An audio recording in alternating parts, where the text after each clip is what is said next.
This is a 5-speed NV4500 transmission from a Dodge Ram.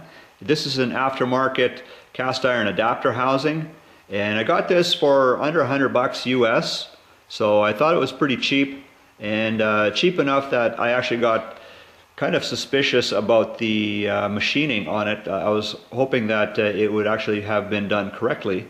So I did that kind of like a rough-in paper check on both ends, looking for something, and I did seem to find that it was out on one side, so that got me curious to do more checking.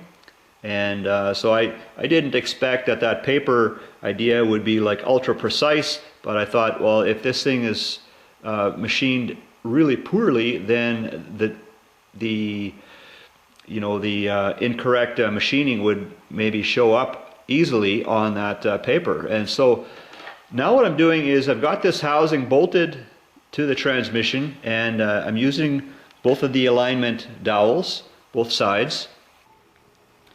So this is the transmission output shaft, and it's difficult to detect any side play. There may be none at all. So for this type of testing, I think it's a plus. I've got some tape on this spacer, or this bushing, and I have been doing some testing previously, so I already know basically the results that I'm going to find. Okay, so that's on there now. So I didn't want to cut up my feeler gauge. I've been using 2 strips of drink can here, and I discovered that this is the tight side, or sorry, this is the loose side, right in this area. I get 2 strips in there, and it's very difficult, but I can just barely squeeze one into that side. So I'll do 3 thou. That's a little easier, and it will 3 thou is soft enough, it'll thin enough, it'll flex already.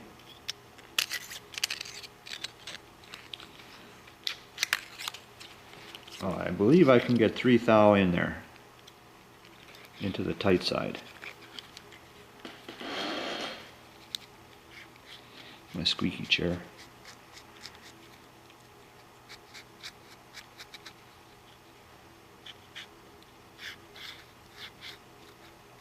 So that 3 thou has approximately as much resistance as the 2 drink can strips did on this side. I'll put these back in here.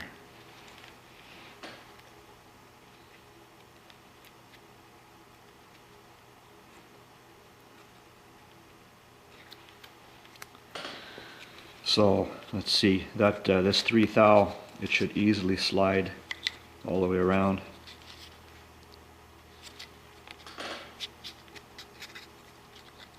Yeah, and here it gets looser.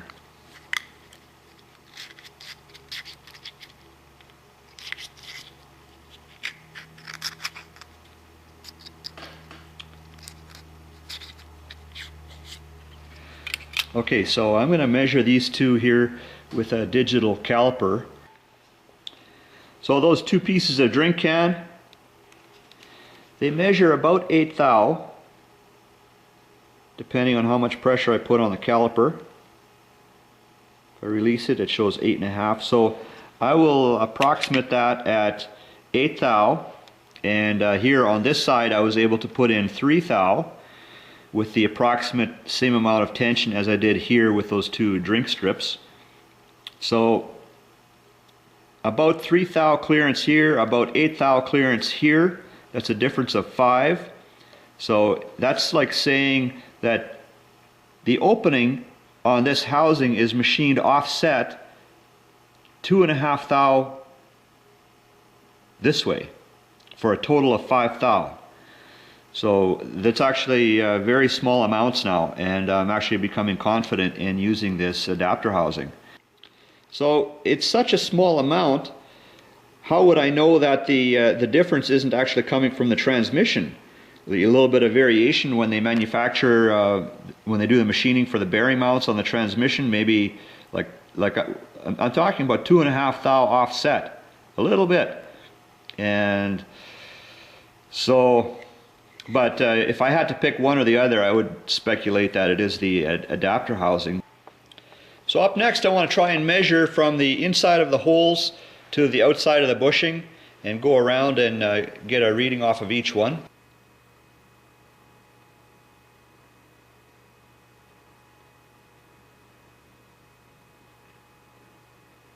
For 72.